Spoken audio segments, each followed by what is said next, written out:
I mean, I think we're entering a fundamental shift in how people book travel. This is not Google search. This is autonomous booking. It's not a matter of like if this is going to disrupt the whole online travel booking experience. It's when and who's going to provide the best UI. Social platforms are going to be the new OTAs. Whoever owns the moment of intent controls the bookings. Are we going to get a bubble? There are thousands of hotels with hundreds of rooms that still need to be filled. We're going to be focused on this independent, cool lifestyle and luxury, but I have to market like a bank. I think that we can give our 2 cents into the stories that are going on. Will be in your ears and on your screens every Friday morning. Let's do it. Let's roll. This is the gold, bro. This is the gold. What is up, everybody, and welcome to the show. Hey, right before we dive into the episode today, I want to tell you a little bit about Journey. Not because Journey makes this episode of This Week in Hospitality and every episode of This Week in Hospitality possible, but also because I'm on the founding team there. And I want to share a little bit about why I joined Journey, what we're building, and really extend an invitation to you all to, first and foremost, become Journey members yourself, and then also consider applying to be a part of the Journey Alliance. So let me explain very, very quickly what all of this means and why you should care about it. So first and foremost, the reason I joined the founding team at Journey is because I believe something pretty deeply, that the best places to stay in the world typically aren't the biggest ones. It's typically not the flagged properties.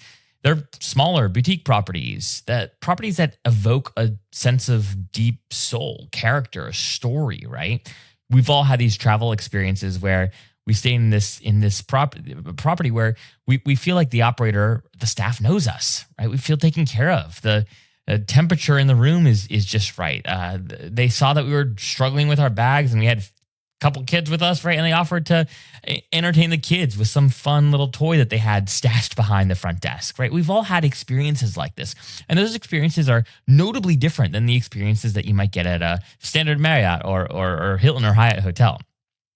The reason why we built Journey is because we believe that the best operators in the world are not properly equipped to compete in this evolving, ever-changing environment that we live in today. I mean, you hear buzzwords all the time, right? What is AI going to do to the little guy? And we believe that actually AI empowers the little guy. AI empowers boutique and independent properties in a way that historically they haven't been empowered. We believe, like, for the very first time, these properties with soul can actually compete in a very meaningful way against flagged and more traditional properties. So what is Journey? If you're not familiar, Journey is a loyalty and guest intelligence platform built specifically for independent hotels, residences, and high-touch hospitality brands. I like to tell folks that Journey becomes your partner in all things AI, your partner in enabling guests to make it a very easy choice, quite frankly, to stay at your property, right? The best independent properties versus the properties where they might have status, right? Or get points or get rewards at staying at, those being, the chain hotels, of course. So what Journey does is we become your official loyalty program. We enable travelers to earn points and rewards by staying at your property, right? And it's not really just about the points. What it's really about is helping give consumers a reason to choose the boutique property, right? And make it an easy choice. So they're not giving up, status that they have with Marriott. They're not giving up the opportunity for a great room at a Ritz-Carlton. They get to pick your hotel, which is the better hotel, and also still earn status points and rewards for picking you. We believe very strongly that the best hotels in the world, the best residences in the world, are ones built by operators who care about the story of the place, right? And so we want to help you tell that story. We want to help give you the intelligence to make every guest your best guest. We're living in a dynamic world where, for the very first time, you truly can personalize every experience, every part of the stay, down to the individual traveler. And Journey is your partner in helping make all of that possible. Now, Journey's very curated, right? We really do want to partner with the best. And so we don't take on any hotel that asks to join our program. In fact, we turn down about 60-70% of folks who do apply to be a part of the Alliance. But if you're listening to this episode today, if you like This Week in Hospitality and you have an independent property that you believe has soul and a story to tell, we'd love for you to apply to be a part of the Journey Alliance. You can do so at journey.com/alliance. And if you reference that you are a listener and a fan of This Week in Hospitality, we're going to move you to the top of the curation review list. And then also, if you are accepted into the Alliance and you join the Alliance program, we've got a special gift and really exciting opportunity to share with you for those who qualify and join the Alliance. So if you want to learn more about what we're building at Journey and why we're building it and why we believe now is the time to build a program that enables you and empowers you with deeper guest insights, right? Doesn't hoard guest data, which the traditional OTAs do, right? And the traditional loyalty programs do, then I want to invite you to check out journey.com/alliance. You can connect with one of my team members there, or, you can just comment on this episode wherever you're listening to this podcast, or find me on LinkedIn and I'd be happy to answer any questions you might have.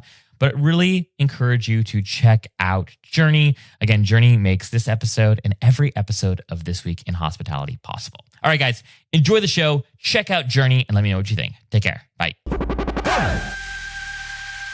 All right, gentlemen, welcome back to This Week in Hospitality, the #1 podcast in all of hospitality across hotels, cruises, airlines, all the things, right? This is where you're tuning in every week. This is where you get your fun, your inspiration, right? A little dose of what's happening in the world. We got a full docket, ladies and gents, to get through today, but we did want to quickly address the tragic situation that's really affecting, a significant part of the world right now, the conflict, the war in Iran. Edwin, I know that you have had a chance to reach out to some colleagues in the Middle East, and I was just hoping we could start by hearing a little bit from your perspective, from their perspective, quite frankly, on what is this moment like? I mean, it's obviously tragic, it's obviously scary, there's a lot we still don't know, but what are you hearing from your friends on the ground?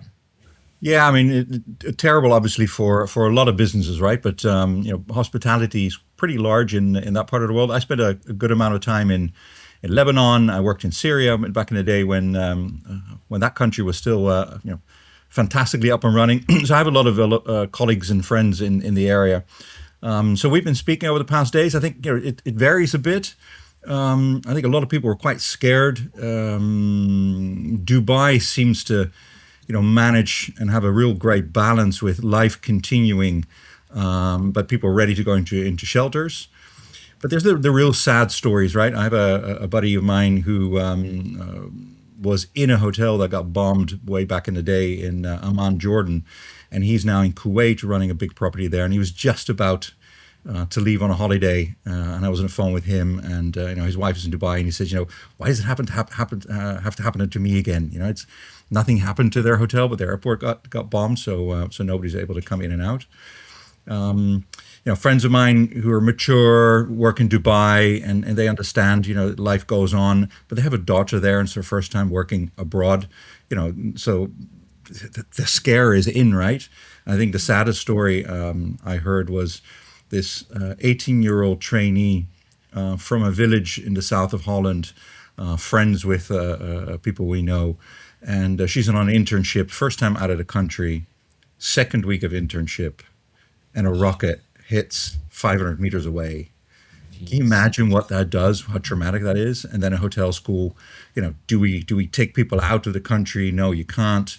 Is it grave enough? No, because then, the semester will be, the education will be interfered, and you're thinking of this 18-year-old girl, and it's the stuff we don't see, right? We don't hear about.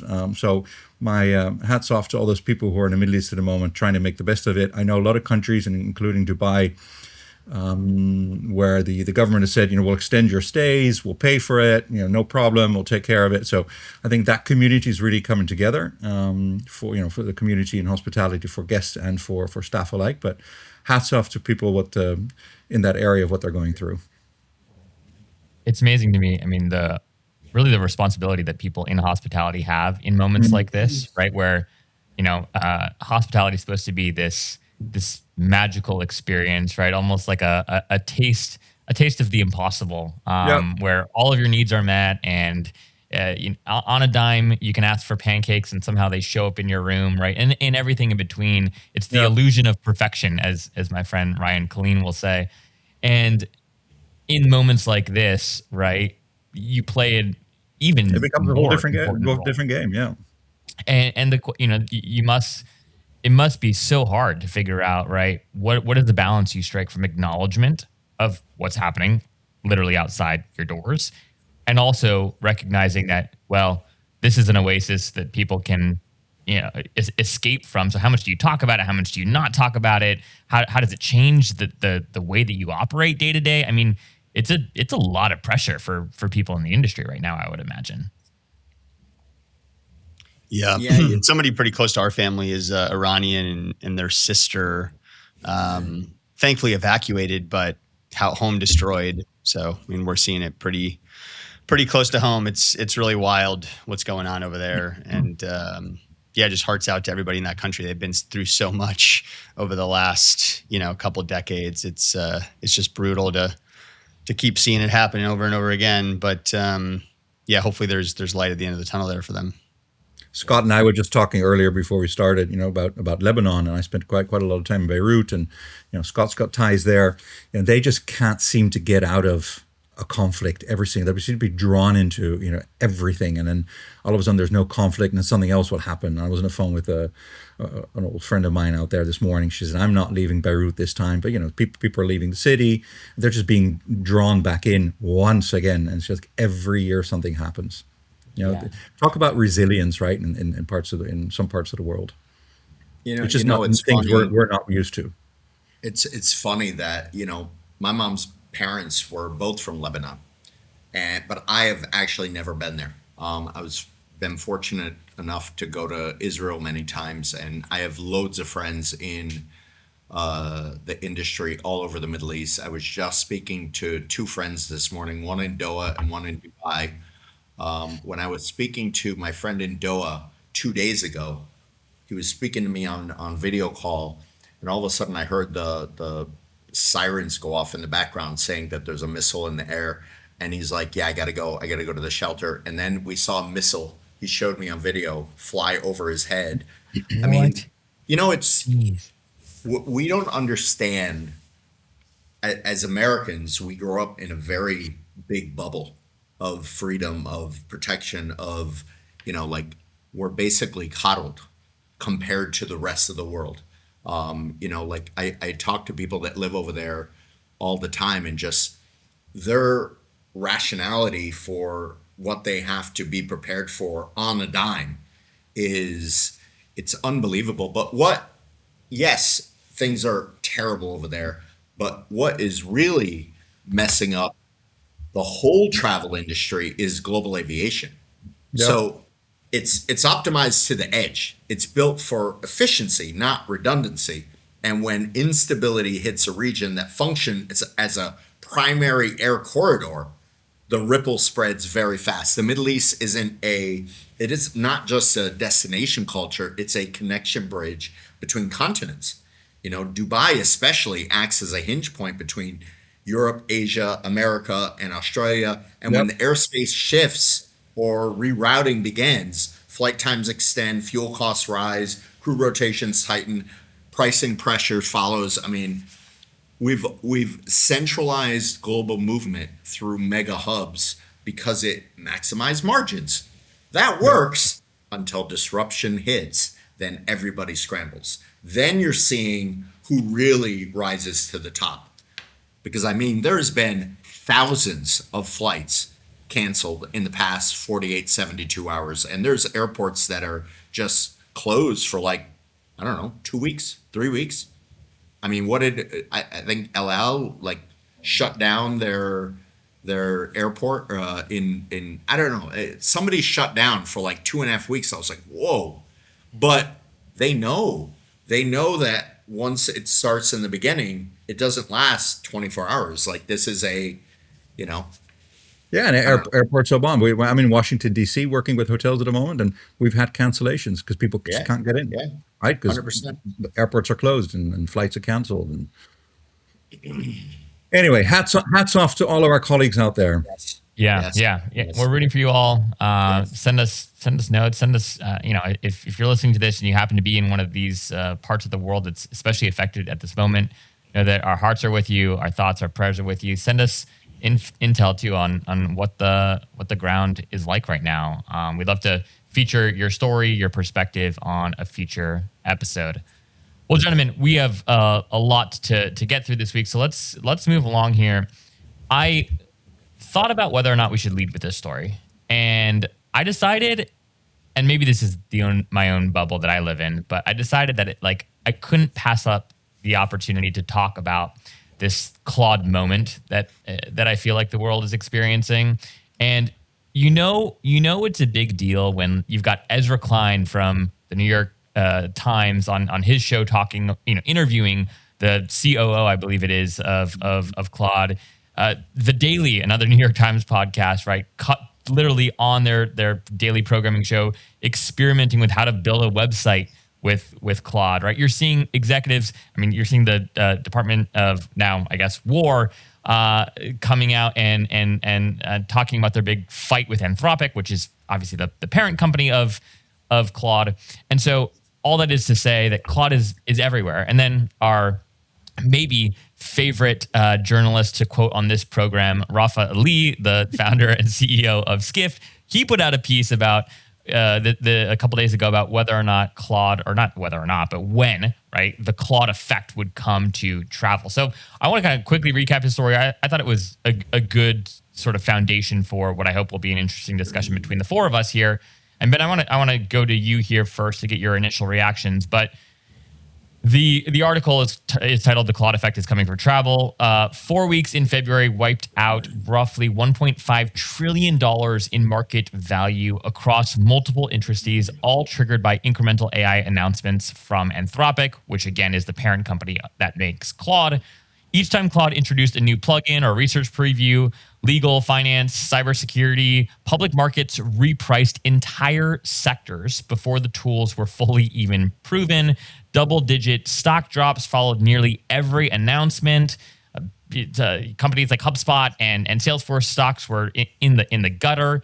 And while travel hasn't been totally directly targeted yet, the market is already reacting to this news, right? So we talked last week about Booking holdings. They fell despite beating earnings. Expedia dropped after its report. Wyndham, meanwhile, announced direct partnerships with Google, Anthropic, and ChatGPT. We talked last week about how every hotel chain is trying to figure out who to partner with, how to partner with them. This moment is truly significant, and to say anything else, I think would be a dramatic understatement. Rafa then goes on to argue that the core thesis is that AI doesn't need to replace online travel agencies to disrupt them. It just needs to make investors question whether intermediation margins remain defensible in a world where agents can plan, compare, and book across fragmented supply. So if Claude turns its attention to travel, which it absolutely will and is already doing, the volatility we saw in legal and finance could be a preview of what's next for OTAs, GDSs, and corporate travel managers. Ben, are markets overreacting to these AI demos? Are they correctly repricing structural risk? If Claude launched a consumer-facing travel planning agent tomorrow, what part of the value chain do you think gets hit first? Is it the OTAs or the GDSs or someone else? How do you think about this? Again, to use Rafit's words, Claude effect that is coming to travel. I don't think it's an overreaction. I mean, I think we're entering a fundamental shift in how people book travel. This is not Google search. This is autonomous booking. I mean, Google search, you still have to do a ton of work, right? To aggregate all the different options, compare them. The OTAs still provide a lot of value in that case. If an agent can literally serve up to you 3 to 5, 10, whatever you ask it, of the best options, and that's simpler than the OTAs today. You're sorting through a bunch of tabs, right? You're scrolling a bunch of pages. You're trying to figure out the best options. So, I think either the OTAs evolve and they figure out how to integrate AI seamlessly into the experience and sort of compete with agentic booking. I just don't know if they're going to be better at that than the biggest AI companies in the world. So my bet is that the OTAs get hit first. GDS to me is more It's more like it's travel agents, which are hinge more on relationships, and I think people that work with travel agents want to work with people, right? And the same goes for corporate planners. So I still think the GDS is probably going to be later to hit than the OTAs. And yeah, I mean, I think a reckoning is coming. It's not a matter of like if this is going to disrupt the whole online travel booking experience. It's when and who's going to provide the best UI. Scott, I want your thoughts on this as well, and maybe use this or take it in whatever direction you want if this isn't helpful. But one of the things I've been wrestling with is this idea of a lot of these interfaces right now, Claude, ChatGPT, right? These other chatbots. I mean, they're very text heavy. They're very minimal, right? You go to an OTA like Airbnb, and it's aesthetically beautiful, right? You're like inundated with the beautiful imagery. Ben and others have been harping on Brian Chesky to get video on the platform for years now, quite frankly. Maybe that's coming soon. But point being, the aesthetic experience of being on an OTA like Airbnb versus prompting a ChatGPT and getting 5 maybe slight, embedded hotel pictures with a hero image or something, a little description. It is a very different consumer planning experience, right? I'm curious to get your thoughts on the moment at large, but then also, do you think, right, from an interface perspective, OTAs will continue to have this sort of aesthetic advantage? How meaningful will that be? Maybe less meaningful in legal and finance, but potentially quite significantly meaningful in the travel sector. Yeah. So, I mean, to back up what Ben said, I spent 10 years in investment banking, and markets always overreact because the money is made on the rumor and they sell on the news. So there's always huge influx and a sell off, and there's always huge movements in the markets for any big announcement. So everything's an overreaction. Everything is a exaggeration. So I test everything. Every app, I probably download and uninstall 100 apps a month. I tested every AI tool out there. I use ChatGPT the most. I did try Claude exclusively for 3 months. I even, pro version, everything. I go all in when I try. I had a problem with the memory. I know you can turn the memory on, you can turn the memory off, and I understand, but I still had a problem with memory, and I've talked to a lot of people that have the same issue. I don't want to explain the whole situation every time I get on and talk to a agent or an app. But I also hear that this is an update that's coming. So listen, it's powerful. The reasoning is strong. The long context window is impressive. I have a feeling that there's going to be a major announcement with some OTA and some big AI company very soon. These OTAs move much faster than these big hotel groups, even though a couple big hotel groups already signed on and they're doing little things with the app. But a press release and saying you're doing something doesn't actually mean you're doing something. I mean, Brian Chesky does it all the time. He's the king of the PR press releases. So, he's the best. You win, even if you don't do the thing. You know what I mean? So, I also, going back to my personal experience with Airbnb, I gave them a try again. I was going home. I was going back to Florida, and then my trip got extended.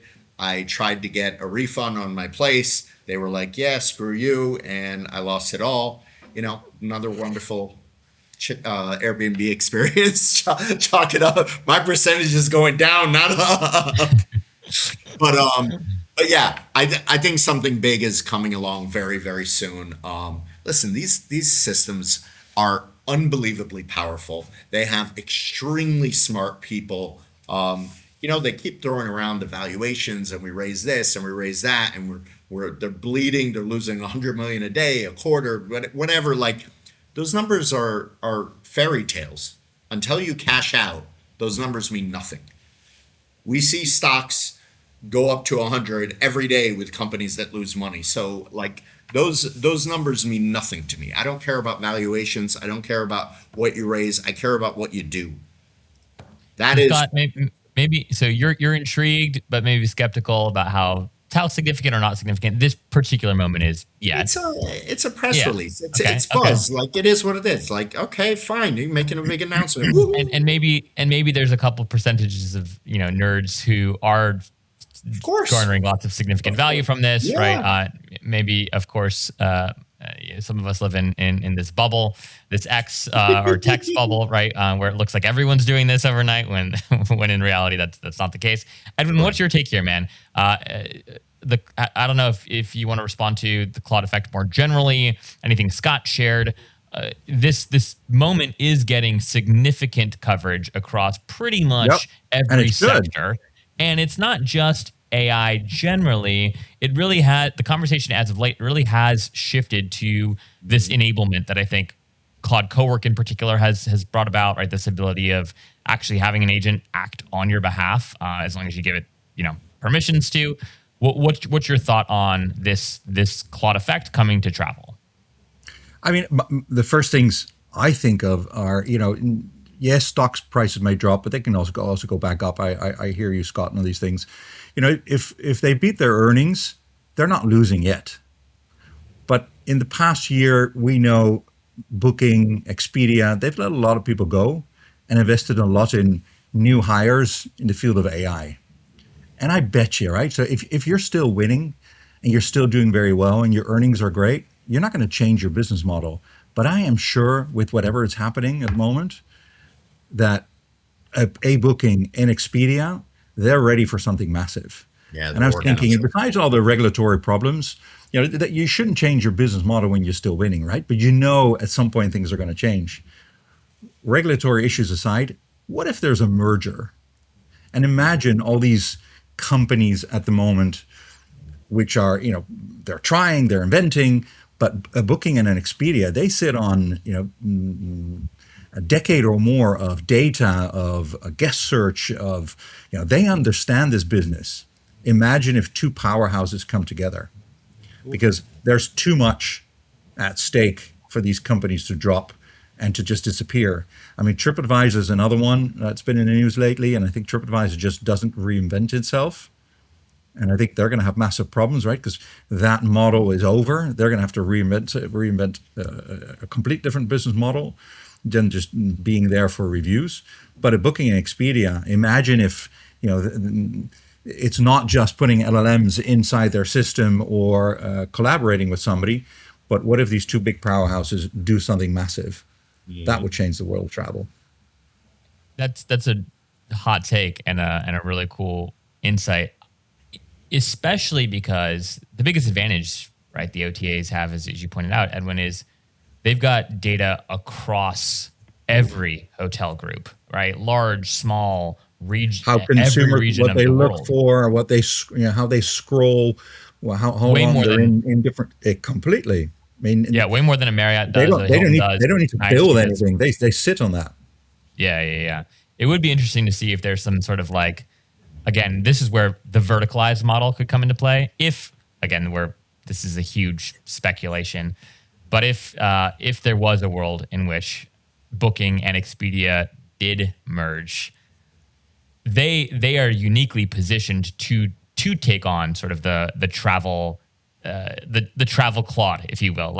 They could be that competitor because of what they have. The question is, will the consumer at the end of the day prefer to go to one or a couple of chatbots that can do, or agents that can do everything for me? Or will I go to one for my travel, one for my, wellness, one for my, workouts, or whatever it is? And I think it's still too early to know the answer to that question. But if you look at my ChatGPT history or my Claude history, it's everything from, hey, here's a picture of everything I have in my fridge. What can I make my kid for lunch? To, hey, here's my Google Ads reporting from the last month. Here's a screenshot of it. Talk to me about optimization strategies, right? I want to reduce spend by X and I want to increase conversions by Y. What do you think, right? And everything in between. So early data might suggest that it really is, you're gonna pick one core chat interface or agent, and that's going to get all of your thought time. I don't know, Ben. Zach, I'm not thinking about booking Expedia. I'm thinking about an OpenAI and booking.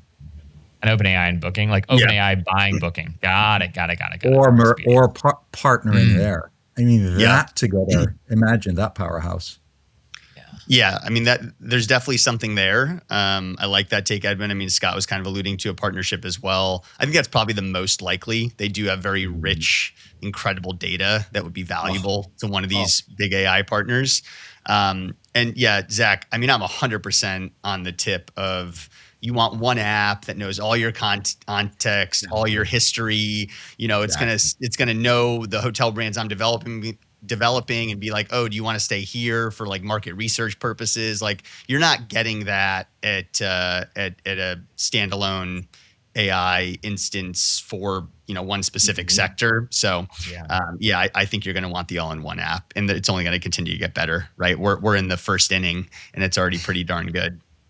What I will say, go ahead, Scott. Go ahead. No, I was just going to say, and a Booking Expedia merger would never get approved. I mean, that would create the most ridiculous monopoly ever. Unless someone's greasing some wheels, you never know. Right. It's been known to happen. Unless there's enough demand, right? That these agents start seeing, right? If OpenAI and Claude can amass, I mean, this is a big if. This will never happen. But if they can show significant increases, right, in usage, in bookings, in discovery, et cetera, the Expedias and the Bookings of the world could make the case that it's not, you know, anti-competitive because, right, of the current state, which is basically the argument that I think like Meta's been making in all of their issues lately, that they've been having. If there's no longer a competitive moat. Google made the same argument recently too. And I can't believe you brought TripAdvisor into the conversation. TripAdvisor is basically the Blockbuster of travel. Like they're going down. They're like, they have an anchor tied to their neck and they're like fighting to stay afloat. They're like, honestly. So if I was an LLM, like if I was ChatGPT or Claude, I would just buy. Correct. I would buy a TripAdvisor, right? Because again, to your point, they're it's pennies on the dollar. They have really good intel and data. You mean what Netflix tried to do with Blockbuster and Blockbuster tried to do with Netflix, and both of them said no? The difference is the training data that would be interesting. Last thing I'll say on this point is, Ben, I have noticed, and maybe I'm weird, but you are weird. I am weird. I use ChatGPT for like everything like personal, and then I use Claude for like everything work, and I sometimes mix it, but my thinking and my theory is that like I really want my agent to know me. Like I don't want Claude to get confused. You have about something like to hide, Zach. That's really what it is. It does. Oh, maybe I can hear it. It needs a double life. Separating private from work life. Very aligned. You're hiding something. Extremely aligned, work, personal, one place. Yeah. Right. And I certainly dabble, but right, I'm convinced that from a memory perspective, which is I think Scott's complaint, I have found that when I only show certain versions of myself to one agent, they're significantly better than when I just like give it everything about like, you know, me or if I have multiple threads across like cooking, working out, like Google Ads, right? Podcast editing, whatever it might be. So again, maybe I'm a one of one here, but I've just found that my natural inclination is anything. It's like anytime I'm having an issue with my wife or a kid or whatever, and I want to learn about like my kid's sleep patterns or something, I'm using ChatGPT to help me with that. And then I use Claude for like literally everything professional, every skill I want to develop, right? Or I want to get better at, I use Claude. So I don't know. Anyhow. Yeah. I would say, you know, I'm actually going to be diving further into the Claude rabbit hole soon, especially with Claude Cowork coming out. So I want to test that pretty extensively.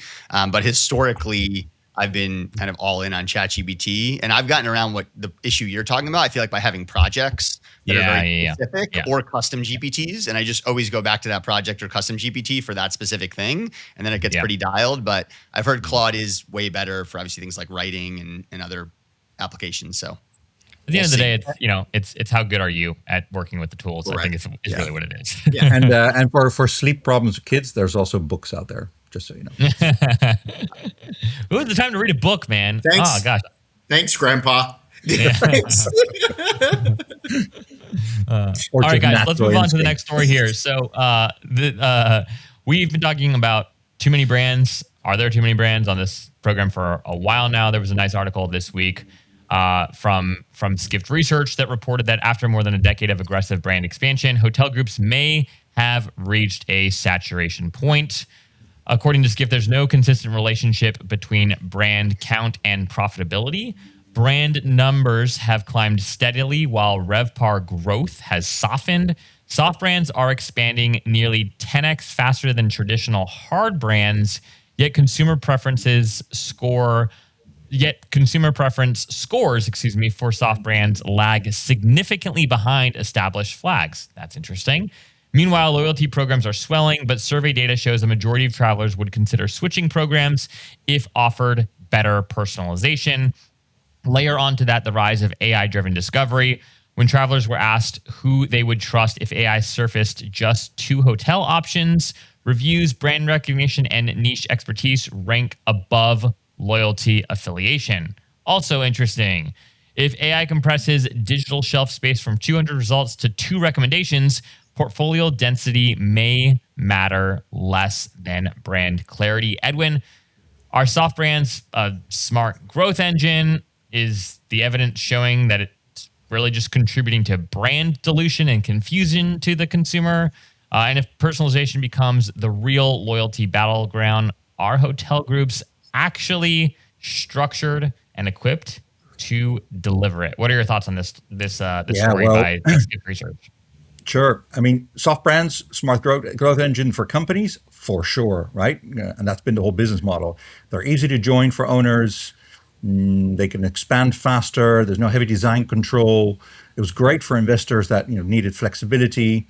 Unlike some of the big companies like the Ritz-Carltons and the Four Seasons, there wasn't a massive Bible of do's and don'ts. So from a corporate perspective, really a fantastic model. Now, from a consumer perspective, that's a whole different game, because we've seen that if everything qualifies, if everybody can join in certain groups, then nothing is special anymore. And guests, I think, in a lot of these brands have stopped understanding what the parent company stands for.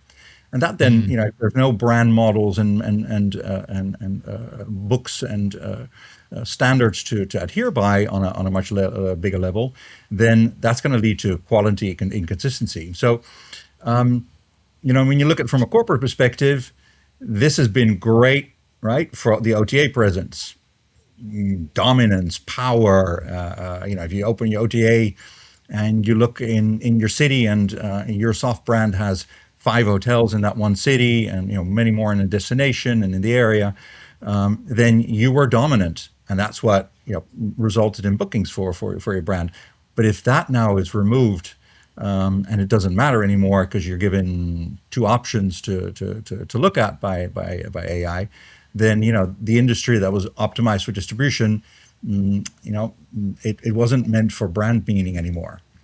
I think to the second part of your question, this is an interesting conversation around what personalization means. There was a podcast, I think about a year ago, of somebody senior at Ritz-Carlton who was talking about the world's personalization. It's one of those buzzwords again that everybody's using, and I thought that was quite odd from somebody from Ritz-Carlton, which I respect very much, that it came from there, because they have this system of sharing preferences across the company. I don't know if people know this, but if I really like Coca-Cola and I stayed at a couple of Ritz-Carltons, on my profile, I'll have that I really like Coca-Cola. So I check into Ritz-Carlton and the other part of the world. They'll know what I like, and they even have a word for 2 words for it. It's called the creep factor. It means make sure you don't. The bartender in Hawaii doesn't tell you, I know you like a martini straight up, because that means somebody's spying on me, right? So it's done very well. I think from a larger group perspective, you look at personalization. If you got 200, 300, 400 room hotels, and you've got a GM, you got an F&B director, and you got a restaurant manager, you got all these people, what is personalization? If this is what people are going to choose over, from a loyalty perspective, what is that? Does that mean what pillow I like or what kind of coffee I like? Or is this in the world that's much more now about belonging, about recognition, and not just my guest name, but Scott talks about it sometimes, that personalized note in the room. I think the 200, 300, 400 room hotels, they just can't do it. If you've got an F&B director who stands in the lobby at night, you got a restaurant manager doing 200, 300 covers, who really recognizes people? And is personalization that that I like chocolate? Or is it that something about my kids, that you're standing in the lobby, that you welcome me back, you got the same room for me, and there's a real personal level connection.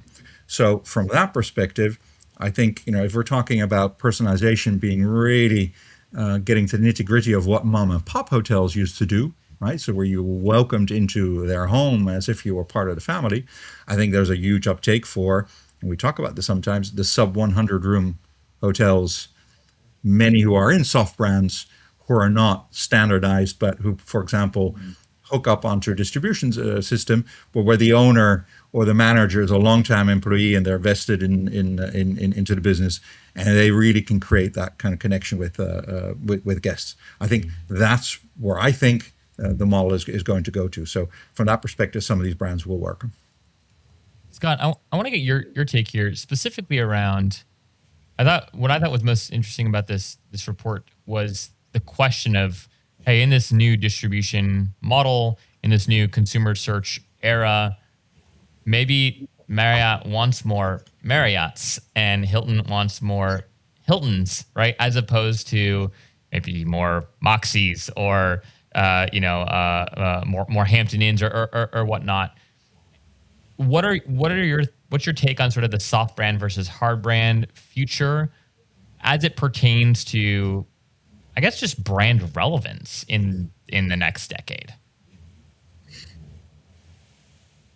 I think soft brands make sense because the bigger brands can't do personalization right.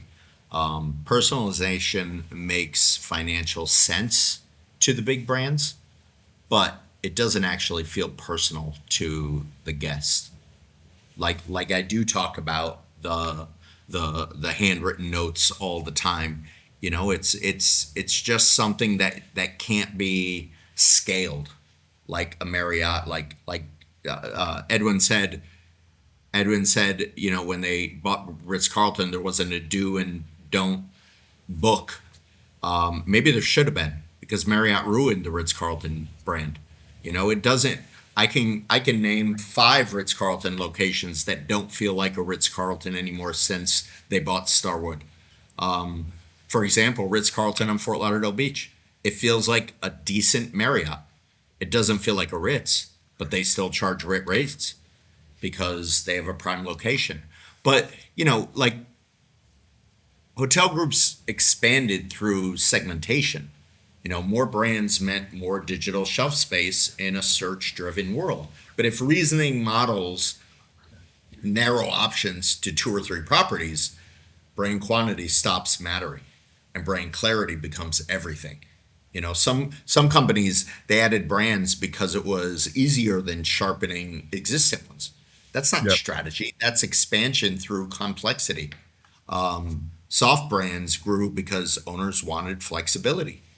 But from a consumer perspective, too much portfolio overlap creates confusion. It's almost as if we were in an era where we were trying to trick the consumer a little bit, right? Not really, but like, hey, cool, we've got Moxie, we've got this. Exactly. Oh, that's not a Marriott, that's not a Hilton. Right. It's a exactly. Whatever. Right. It's a Kimpton. Oh, well, Kimpton's a part of IHG. Did you know that? And has been for 10 years, right? Ben, what is your thought here? Maybe we're moving from this era of like overwhelm the consumer to, oh, no. We got to really, really, really clarify to the consumer that, yes, it's a Moxie, but it's by Marriott, right? So that they don't lose the, whatever cred, if you will, that the parent company has. They're going to want to hold on to that. The minute no one knows Marriott, right? Marriott, the Bonvoy ecosystem, all of that like doesn't matter anymore. What is your take here? Exactly. So this doesn't surprise me at all that consumers are not super stoked on and loving these soft brands. To me, a soft brand is just a watered down version of both an independent hotel and a big brand. It's just a watered down version of both. And so what you end up with is like, what's the saying? You want to be everything to everyone. You end up being nothing to no one or whatever. Something that's kind of, to me, what soft brands feel like. And I get it, right? The big brands were trying to figure out a way to play in this independent sandbox that was booming. Like, how do we play? How do we still expand inventory and grow and sort of cater to this trend? But it's not really in their DNA. So you end up with these products that are, like I'm saying, are just very watered down. So, it doesn't surprise me consumers don't love them. I think they still might opt for them if they want more of a vibey, independent-ish experience and still getting the loyalty benefits. And they know it's going to be a slightly watered down product, but they're in the loyalty ecosystem and they do want some of the consistency and brand standards and all that sort of thing. So, I actually wonder if how successful these properties are relative to that like guest satisfaction score. Cause I could see people like not raving about these properties, but still booking them. So that would be a question I have. Yeah, that's good. That's good. All right, gents, let's move to our final story of the week here. Travel Weekly reports that Kimpton is projecting 16 openings in 2026, which is about 20% growth. With 67 properties now in the pipeline, the brand will soon operate 4 Midtown Manhattan hotels alone, expand into Doha and Marrakesh, and even enter the all-inclusive segment, which has been something that folks have wondered for a while if historically indie hotel like a Kimpton could do. What makes this story particularly interesting is that Kimpton is one of the earliest true boutique brands, founded in the early 80s. And one of the few that has continued to scale meaningfully after being acquired by a major global chain. As a refresher, IHG bought Kimpton for $430 million back in 2015, a little over a decade ago. And according to Focusrite's Robert Cole, IHG was deliberate about maintaining Kimpton's character rather than standardizing it. Something, all big hotel execs say, but consumer sentiment seems to agree mostly that Kimpton still is this really cool independent brand within a larger portfolio. Full disclosure, I have actually never been to a Kimpton property, so I have nothing to weigh in on specifically there. But Scott, I wanted to bring you into the conversation here and toss this story to you first, specifically because we talk all the time on this program, and you in particular have been pretty outspoken about, hey, when boutique indie brands get bought, the corporate kills them. What is your thought on the Kimpton expansion? Just because something's growing doesn't mean it's retained its soul, so to speak. But what's your thought on this story in particular? Is this a brand that you think has done a decent job at being able to retain its character, or do you think otherwise? It is done better than a decent job, shockingly. And the reason for that is they kept the brand separate from everything else. They didn't put one group in charge of 5 different brands. They kept the core. They protected key experiential anchors from the early days. And I am shocked that they kept it this long. I mean, it's been 10 years and I've stayed at multiple Kimptons all over. I knew the family pretty well before they sold. And Kimpton still feels like a Kimpton. Somewhat. I mean, listen, nothing is going to stay 100% the same. But if there is one example of a big brand buying something and them keeping it and not trying to scale the soul, because that's impossible, I don't think they're going to keep it that way forever. I do not think they can open up 16 this year and keep the authenticity that they have as far as the Kimpton brand is concerned. It's just impossible. It's impossible once you get that big, but can they grow and keep its edge? Yes, but only if leadership treats front-end identity as sacred and lets the back-end system scale quietly, which we all know leadership is not going to do because they all have egos and they want to put their 2 cents in and they're going to want to change this. And put their signature on this, and they'll find a way to mess it up. But for now, it's great. You're cautiously optimistic. Here's an example of a boutique brand that hasn't been flattened. It still has character, but wondering how long they'll be able to retain their soul. Yeah. Edwin, what do you think, man? Do you agree with Scott here? Any contrary thoughts on this story? Yeah, look, I've lived and breathed these kind of situations, right? And IHG attempted at lifestyle hotels themselves, didn't work out. Best move, they bought a brand. And that's what most companies have done. I worked for Edition Hotels, and it was the first brand. And think about this if you're not into how these companies work. But it was the first brand Marriott ever designed and built themselves. The rest were all purchased. Yeah. Just created, purchased, distribution systems. And it worked just like Kimpton because you had a separate brand team. At Edition, we weren't, that brand team wasn't even in the same city. Marriott sits in Bethesda in Washington, and the brand team sat in the same building as Ian Schrager in New York. And our job was to make sure we had relationships with Marriott, but that we kept our own vision and we stuck to it. And we there was a lot of people who wanted to get involved and sprinkle the Marriott things on it, and we kept them away. And that's what IHG very cleverly has done with Kimpton. And I think all of these brands, and Ennismore within Accor does this really well. All these things will work as long as the mother company says, we'll put specific, experienced people who understand this brand in charge. What's happened to Edition right now, they've fallen under, that brand team disappeared. They've fallen under the entire Marriott team at the moment. And we talked about this before. It's impossible. And I've seen this. I've sat in offices. It's impossible for a corporate team to come in and just an analogy, come in suit and tie, in a gray suit and tie, and talk about the ladies and gentlemen of Ritz-Carlton, and then take off the tie and then talk about a lifestyle luxury brand, and then take off the jacket and talk about a Moxie, and then take off their pants and put on shorts to talk about it's not possible, right? A human brain cannot switch in a work day between all these brands and still deliver a good picture. So I think the whole Kimpton story, I love it. I've been to a lot of Kimptons. I think it's great. It's one of the true early pioneers in lifestyle. And as long as Intercontinental keeps that team, just like they do with Six Senses, right? That's another brand of theirs that they keep very separate. There's a separate team, and they rule that brand, and they're the experts. As long as they keep that intact, this brand will succeed. Correct. Jury's still out, I guess. IHG, can you prevent the temptation to make the mistakes that your forefathers?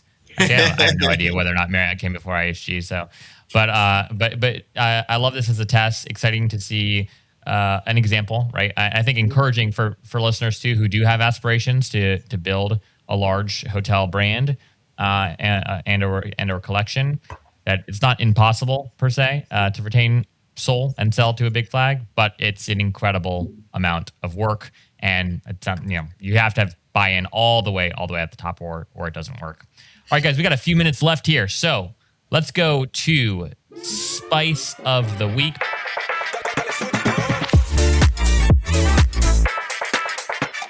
Ben, I know that you got to hop pretty soon, man. So why don't we kick it off with you? What is your Spice of the Week, good sir? My Spice of the Week. It's a good question. I think the thing that's most top of mind for me, and I probably feel like a broken record on this front, it's whether you're doing your content marketing and creating your content in-house, or if you're hiring it out, make sure that you are hiring and working with somebody who's actually a content creator for that specific role, not a PR shop, not an ad agency, not a digital marketing shop, but somebody who's actually in the creative realm of content creation, and ideally multiple specialists. So that's kind of what's on my heart today. I'm probably a broken record, but I'm going to keep saying it until more and more hotels actually adopt it as fundamental to content and marketing strategy. So be sure that Edwin? they have a really pretty aesthetic grid on their Instagram. Is that what you're saying? Yeah, exactly. Make it look like a magazine. Really slow, overly cinematic shots. No text, right? So Right, people right, have no right. idea what they're No looking people, Right. at. Yeah. That's all those things. perfection we love. Yes. Perfection, the illusion of it, right? Just That's what it's all about. vibes. That's Yeah. it. Just vibes. Edwin, what about you, good sir? Spice of the week? Yeah, I mean, we talk about hospitality. We work in a business where people pay us to have a good time. And right now, with everything that's happening in the world, I think sometimes we lost the art of hospitality a bit, which really, for me, drums down to people caring for people. So I would wish everybody to think, there's a lot of people right now who don't know in what position they are. There's a lot of changes happening in the world. We've got a war, which we just discussed at the beginning, affecting a lot of people from 18-year-olds to people who've been in this business for a long time. So, the true art of hospitality, people caring for people, look after each other and stay well. Love it.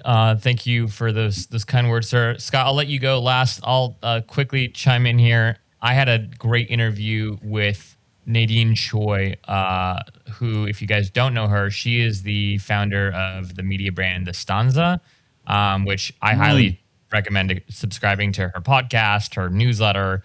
She's just an incredible voice in the space. She has a background in PE. She was working on underwriting Amman in Beverly Hills for the last several years and decided to let all that part of her life go and start a media brand. Anyways, The Stanza has been quite successful. And the reason I wanted to bring her up in Spice of the Week is I think her content is truly just special and unique, marrying really cool, interesting, vibey aesthetic with very thoughtful, practical business breakdown of how does a project like Amman Beverly Hills actually get funded. And she's been able to kind of strike this really cool balance. And when you talk to her, I don't know, at least I just walked away totally inspired. I hope she goes and builds a hotel brand one day, because she should. I think she might be thinking about doing it at some point, but not too spicy, other than if you are looking for additional content to consume when This Week in Hospitality is over every week, I highly recommend going and checking out The Stanza. Scott, I'll let you bring us home, man. What is your Spice of the Week? So you hear, so I watch Bloomberg and CNBC quite often, and you hear all these executives talk about AI. I want to know how many of these idiots are actually using AI. Everybody has a strong opinion about AI. Boardrooms are panicking about AI disruption. How many of these executives have used these tools daily for 90 days to actually test it out? You can't build a strategy around a technology you barely touched. And right now, the loudest fear about AI in travel is coming from the leaders who haven't pressure tested the tools themselves. So, it's just baffling to me. I watch these idiots every day, blah, blah, blah, blah, blah, all the corporate talk, I went to Harvard, I did this, I have all my stock options, and AI. Show me an example of you actually using AI for something practical in your life. Come on. That's not spicy. This is my stupidity of the week. Ooh, a new segment. Stupidity of the week. Right. I think that's pretty spicy, Scott, and I love it. And It's I think Jamaican you said that spice. too. Yeah. It's how can you, if you're the CEO of Expedia, booking, et cetera, and you're not actively using these tools yourself, how can you guide your leadership team on how to make the decisions that make most sense for your business? That's very astute. I love it. Here's what I want to see. I want to see all these hotel CEOs. I want to see all these OTA CEOs vibe coding. Record a loom of you vibe coding and post it on LinkedIn. Show that you know how to do the work, right? And not just talk about the work to be done. Love it. Well, ladies and gents, thank you for tuning in to another episode of This Week in Hospitality. If you haven't already done so, please hit subscribe, follow, leave us a comment. Let us know what you thought about this week's episode. We do constantly talk about how to make the show better and improve it. So we want your thoughts on how to do so. reach out to each of us directly. You can find us across all social platforms, and the links, as always, to our respective social handles can be found in the comments, or the description rather, below. Edwin, Scott, Ben, thank you, gentlemen, as always, for joining me Thank this you, week. Zach. We're already coming to the end of the second month of 2026. And honestly, where did the time go? What's frustrating is this. A lot of what I'm seeing right now in hospitality marketing is the exact same thing I saw in 2025 and in 2024. Same habits, same excuses, same brands spinning their wheels in the mud. So if you want to reset your brand and actually turn things around for the rest of 2026, here are the 5 things I would change immediately if I were running your hotel marketing. Number 1, stop marketing your hotel like a building. Guests don't care about your square meters, your thread count, how many pillows you offer. They care about how your hotel makes them feel. Your content should sell emotion, not inventory. If your marketing looks like a brochure, you've already lost. Number 2, kill the idea that social media is just for awareness. Awareness without intention is useless. Every piece of content should have a job. Drive bookings, grow email lists, build trust, or position your brand. If you cannot explain what a post is supposed to do, you should not be posting it. Number 3, put a real human face front and center. Hotels hiding behind logos are getting crushed. GMs, chefs, bartenders, housekeepers, owners, these people are your competitive advantage. People trust people, not brands. If no one knows who runs your hotel, you're invisible. Hey, GM, get out there, walk the floor. This is for you. Number 4, stop outsourcing your voice to agencies that don't live, breathe, and eat your product. Strategy can be external. Voice cannot. If your captions sound like every other hotel on the internet, that's because they are. Your brand should sound like it could only come from you, not a template. Number 5, commit to consistency, not campaigns. The hotels winning right now, they show up every single week, telling better stories, refining their message, and building trust over time. Momentum beats perfection every single time. The reality is nothing I just said is complicated. It's just uncomfortable. It requires leadership, clarity, and patience.